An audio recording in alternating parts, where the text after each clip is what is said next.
Elfo pra caralho, meu tá solto, briga de irmã! Primeira Era, capítulo 6, Quenta Silmarillion.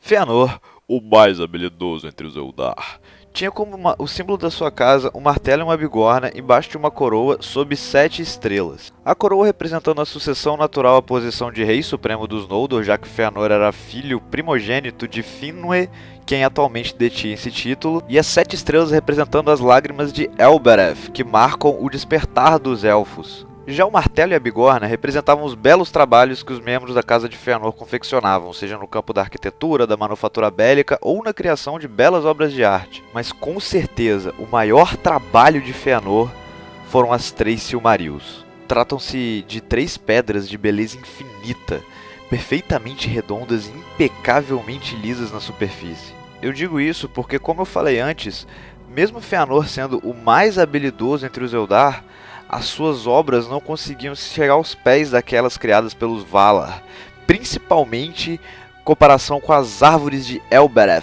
que iluminavam toda Aman. E Fëanor, em especial, era fascinado por essas árvores e pela luz que elas produziam. Então ele trabalhou durante séculos na confecção dessas joias, tentando reproduzir um pouquinho da beleza que elas transmitiam. E o resultado final desse trabalho todo que ele teve foram as 3 Silmarils, que emitiam uma luz fortíssima. Isso porque Fëanor conseguiu aprisionar um pouco da luz das árvores dentro das pedras que ele criou. E elas eram cópias fidedignas das árvores de Elbereth. Então a sua luz era a luz dos próprios Valar. E ela queimaria qualquer criatura maligna que a tocasse. Só que, amigo, quando Melkor viu esse negócio, ele ficou maluco. Ele queria muito ver encostar, ele queria ter pra ele. Mas aí, cara, ele ia deixar de lado, porque Fëanor era um cara meio nervoso. Mas quando ele encostou nas pedras e as pedras queimaram as mãos dele, e ele viu que ele não podia ter, aí, bicho, aí, caralho, top 1 na lista de prioridade do Senhor do Escuro. Mas na hora, cara, tipo, foda-se Terra-média, foda-se o resto, eu quero isso. Daí Melkor tentou se aproximar de Fëanor, bater a pelada, ficar amigão. Só que Fëanor era um cara meio racista, e ele disse: sai daqui, seu preto macaco fedorento. Alguém devia tratar as pessoas da cor horrorosa que você tem como escravo, não como gente. Você nem deve ter alma. Se quiser pode me servir, mas nunca, nunca pense em expressar qualquer tipo de vontade própria. Escória! E Melkor, que não tem respeito próprio nenhum, aceitou essa proposta. Isso porque ele queria estudar uma possibilidade de roubar as pedras e ficar com elas. E que jeito melhor do que trabalhando para o dono das pedras, não é verdade? E depois de um bom tempo trabalhando de empregada para Fëanor, Melkor virou para ele e falou: mestre Fëanor, eu vou ali comprar um cigarro e eu já volto, tá? Mas obviamente ele não voltou. Só que Fëanor não deu muita intenção para isso e deixou que ele fosse sem reclamar, do tipo: e que nunca mais volte, preto imundo. Olha, Fëanor não era burro, só que entende, ele não era nem nascido na época que o Melkor escrotizava tudo por aí. Ele não fazia ideia do que o cara era capaz. Então ele só tinha ouvido histórias e mesmo assim ele duvidava como aquela criatura tão submissa poderia ter feito tanta coisa. Então ele deixou que Melkor fosse e foda-se, sabe? Mas uma coisa era certa: Melkor ia fazer ele se arrepender disso. Mas continuando, de tempos em tempos rolava uma confraternização entre as 3 raças dos elfos, que são os Vanir, os Noldor e os Teleri, lá em Valinor. Era uma festinha que acontecia em Tirion, vamos dizer, pro pessoal dar uma relaxada. Se tratava de uma rave élfica. E aí, meu irmão, era tudo liberado, droga alucinógena pra caralho, todo mundo loucão, suado, pulando. Era o maior evento de Aman e até alguns Valar apareciam todo ano. Presenças ilustres como D-Manwë, MC Elberethzinha, pra botar fogo na pista de dança DJ Oromê e DJ Aulé. E pra começar a putaria, Mr. Catraê. E o Tunts finalmente começou e rolou solto, e aquela putaria de elfo pra tudo que é lado. Muita coisa aconteceu e a noite finalmente atingiu seu pico. Mas, porém, contudo, todavia, esse ano ninguém da casa de Fëanor apareceu. Nem mesmo Finwë, que morava lá com Fëanor, o pai do Fingolfin e do Finarfin. Provavelmente por causa do climão que ficou entre os 3 irmãos no último encontro. E Fingolfin e Finarfin, apesar de estarem brigadinhos com seu irmão, ficaram mó tristes do cara não ter aparecido. Porém, Para surpresa de todos, Fëanor apareceu com toda a sua galera no meio da festa. A música parou de tocar.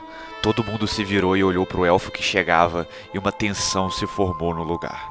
E a lentas passadas, Fëanor foi caminhando em direção aos seus dois irmãos, que lançaram-lhe um olhar sério, porém com uma ponta de expectativa. Até que finalmente ele alcançou seus dois irmãos e os três ficaram parados ali sem dizer uma palavra, apenas se entreolhando. A expectativa era geral, ninguém sabia o que ia acontecer quando finalmente Fëanor olhou para Fingolfin e estendeu sua mão em sinal de paz. Os dois sorriram e Fingolfin disse: "Seja bem-vindo, meu irmão. Estávamos à sua espera." E aí a rave teve continuidade e os elfos voltaram a incomodar o capeta. Então os três irmãos conversaram bastante durante a festa, dançaram juntos, fizeram as pazes e correu tudo bem. Acontece que Finwë finalmente conseguiu convencer Fëanor de ir lá conversar com os irmãos e realmente fazer as pazes. E todos eles decidiram ali naquela festa que era melhor que todo mundo voltasse para Tirion, todo mundo morasse junto, inclusive Finwë, que a casa de Fëanor inteira voltasse e todo mundo ficasse em paz. E Fëanor de bom grado concordou com tudo isso. E os Noldor finalmente deixaram essa birrinha secular que eles tinham de lado e se entenderam. Foi uma noite feliz para os Noldor, para os Vanir e para os Teleri. Excepcionalmente esse ano, a rave élfica durou 2 noites. Só que onde há felicidade, há Melkor. E ele voltou a Valinor para estragar a alegria da moçada. Só que ele não voltou sozinho não. Melkor havia ido secretamente até a Terra-média e fez aliança com Ungoliant, uma aranha gigantesca. A mãe da Laracna do Senhor dos Anéis, lá aquela aranha, enfim, só que 1000 vezes maior. E Ungoliant, ela se alimentava de luz e ela crescia conforme ela comia luz. Olha, deixa eu te falar na moral aqui. Fiquei sabendo que você gosta de uma luzinha de vez em quando, certo? E se eu te dissesse que eu sei de 2 árvores que brilham mais forte do que qualquer coisa que você já viu na sua vida? Sei, elas existem e estão além do mar. Eu posso te levar até lá e você pode se alimentar de quanta luz você precisar, exceto pela luz de 3 pedras específicas. Essas eu quero pra mim. E aí, nós temos um acordo? E Ungoliant aceitou o acordo de Melkor, porque ela estava com fome. E quem tá com fome, amigo, só pensa em comida. E chegando em Valinor, Melkor apontou a direção das árvores para Ungoliant e foi direto para a casa de Fëanor. E lá, apenas Finwë estava em casa, porque o resto da galera tinha ido com Fëanor para a festa em Tirion. Finwë estava sentado na soleira da porta de casa, tranquilo, desarmado, de boaça, sem se preocupar com nada, quando Melkor o surpreendeu desembainhando sua espada. Antes que Finwë pudesse ter qualquer reação, Melkor segurou o Rei Supremo dos Noldor pelo pescoço. Finwë, com um olhar de espanto, só conseguia dizer: Melkor. E repetidas vezes golpeou com a sua espada o peito de Finwë, que gritava de dor, e o Senhor do Escuro dilacerou o corpo do pai de Fëanor até ele ser reduzido a apenas pedaços de carne imersos numa poça de sangue. Então, Melkor entrou na casa de Fëanor, roubou as 3 Silmarils e saiu correndo na surdina antes que as pedras queimassem completamente as suas mãos.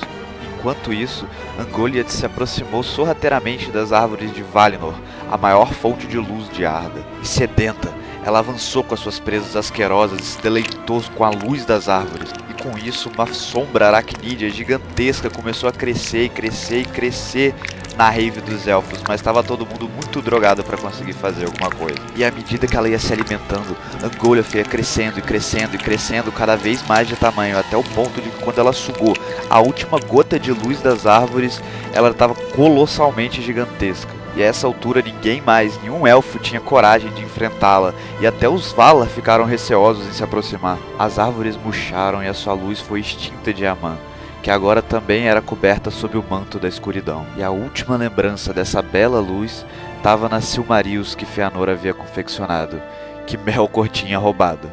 Ué. When the cold of winter comes, starless night will cover day. In the veiling of the sun, we will walk in bitter rain, but in dreams. Yo! Na trivia de hoje eu vou falar de novo sobre os Noldor, para fixar melhor aqueles que eu falei no capítulo passado. Vamos lá? Começando, nós temos o líder supremo dos Noldor, que é Finwë, e ele se casou com Miriel, que também é uma Noldor, e os dois juntos tiveram um filho chamado Fëanor, que se casou com uma elfa chamada Nardanel, e ela teve com ele 7 filhos, que são Maedhros, Maglor, Ceragorn, Carantir, Curufin e os gêmeos Amrod e Amhas. Mas, como vocês sabem, Miriel morreu e Finwë se casou com uma Vanir chamada Indis, e com ela ele teve mais 2 filhos, Fingolfin e Finarfin. Fingolfin se casou com sabe-se Deus quem e teve mais 3 filhos, Fingon, Turgon e Aredel. Já Finarfin se casou com uma Teleri chamada Earwen e teve 4 filhos, Aegnor, Finrod, Angrod e Galadriel. E isso conclui o ovo de Páscoa de hoje. Então, até a próxima. Tchau!